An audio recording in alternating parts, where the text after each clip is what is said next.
It's honestly hard to believe that one person could have enough charisma, or riz, as the kids are saying now. It's hard to believe that one person could have enough riz and power to manipulate an entire group of people into doing what they say, no matter the cost.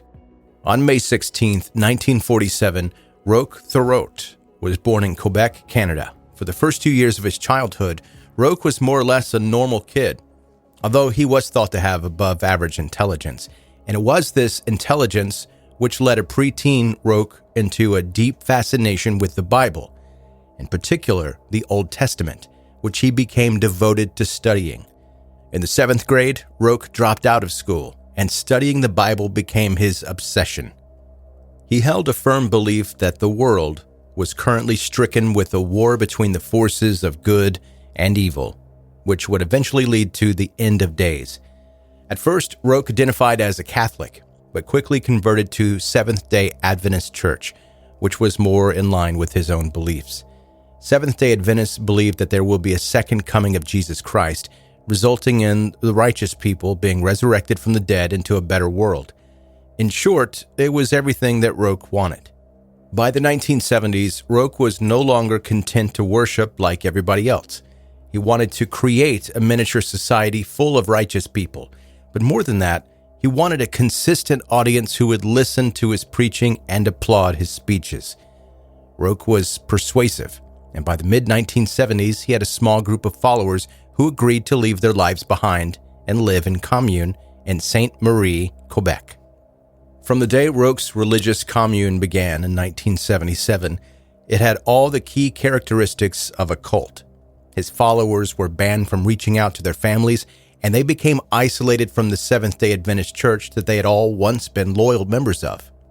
Roch told his followers that he had received a warning from God, telling them that the world would end in early 1979. Spoiler alert, didn't happen. As that day approached, though, Roch became more and more paranoid and unstable. He decided to relocate the cult to a remote area of the mountainside, which he named Eternal Mountain. While the members of the cult slaved away to build their new home on Eternal Mountain, Roch simply sat back and watched them work. They had to wear identical tunics to symbolize that all members of the cult were equal, but of course, Roch made himself exempt from this rule. From a distance, he noted that his followers looked like tiny ants, working to build an anthill.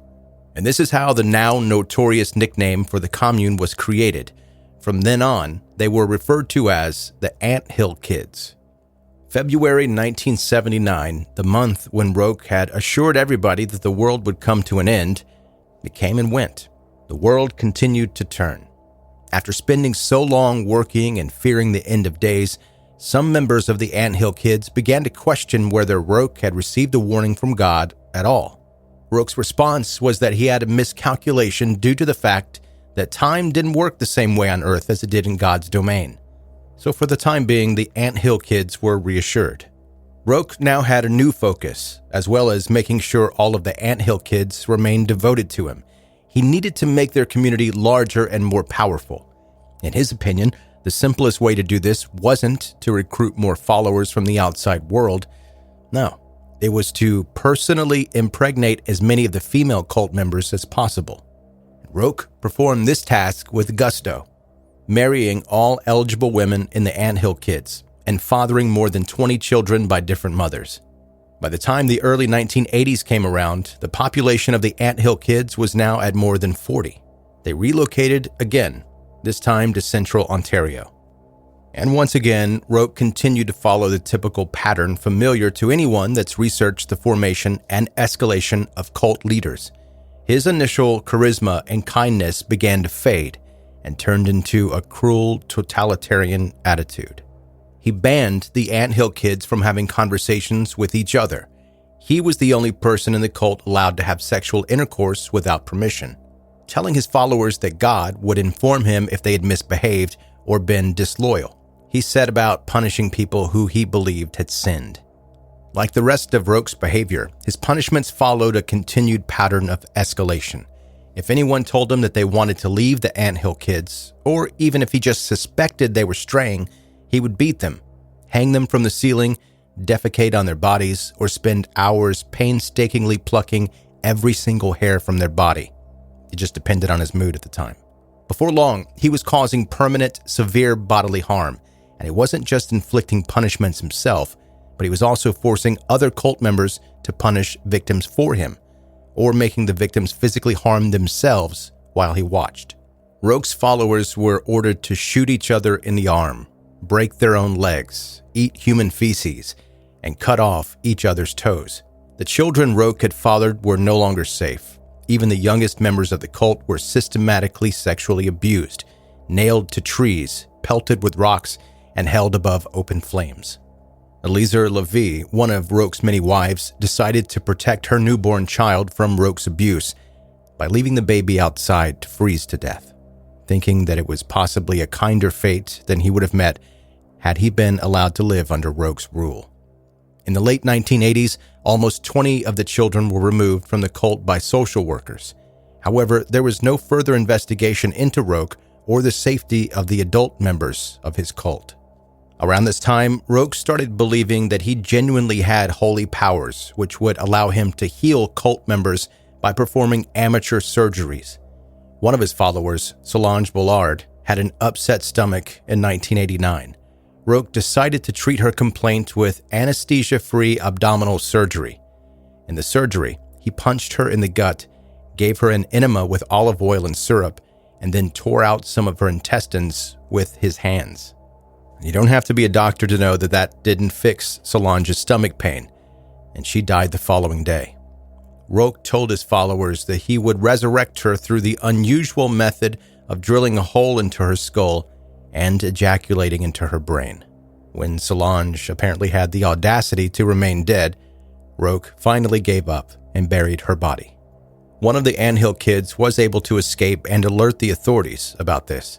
It was Eleazar, the same woman who had left her baby to freeze to death as an act of mercy.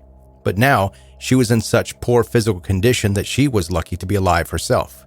8 of her teeth had been pulled out, her genitals had been burned with a welding torch, parts of her breast had been cut off, and Roque had amputated one of her arms with a cleaver after restraining her by stabbing her with a knife through her hand into a table. The fact that none of these injuries had caused her death is a testament to both luck and human determination. She just refused to die, and because of that, she was the one to take the Anthill kids down. Local authorities had always suspected that abuse was taking place in the cult, but because Roque had registered the community as a church, an investigation had not been able to legally take place. But with the escapee's testimony and the severe injuries that had been inflicted upon her, Roque Thorold was placed under arrest. He was given a 12-year sentence for assault, and consequently, most of the Anthill Kids members fled. However, Roque did still have a few loyal female supporters, with whom he was able to father 4 more children during his time in jail. That is, until investigators gathered more evidence and sentenced him to life in prison for Solange's murder. His application for parole was justifiably rejected, and he never reapplied. At the age of 63, Roque died in prison by being stabbed to death by his cellmate, Matthew McDonald. After killing Roque, Matthew turned himself over to the guards immediately and handed them the murder weapon. He said, "Here's the knife. I've sliced him up." In Roque's last moments, after a life spent slicing up so many of his own followers, he got a taste of his own medicine.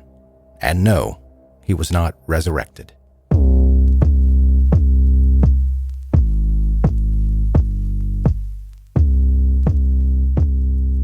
That is 10-Minute Murder for today.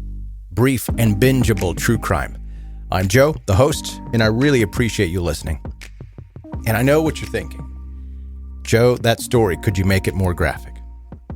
It was really graphic today, and unusually more graphic than the 10-minute murder stories usually are. And I can't apologize for it because without the details of the story, there's not a lot to tell. Normally, I will avoid a lot of the gory graphic stuff, talking about it in detail, and I'll mention some of it usually, but then other times, be a little bit vague because we're adults here, right? You know what I'm saying without me going into detail about what it is exactly. But stories like today, I feel like you need to know more of the information to really grasp exactly what was going on. Because on the outside looking in, you could just say, well, why don't they just leave this cult? Because they were scared to death. That's why they couldn't just leave.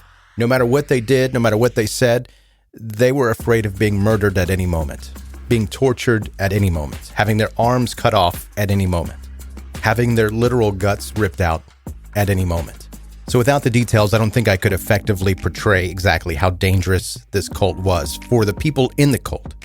All right, so if this is your first time listening to 10 Minute Murder, please subscribe now so that you can catch up on all the back episodes and never miss any of the new ones.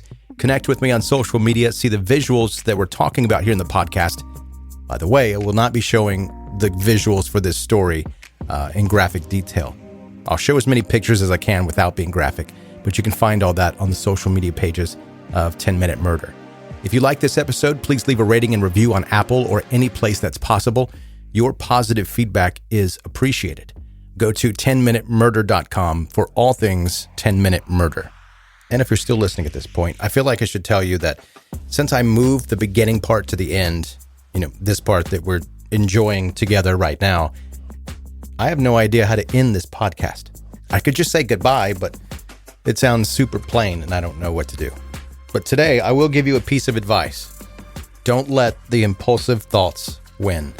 I have this bad habit when I go to Mexican restaurants where they put the plate down and they say, be careful, it's hot, but I have to touch it.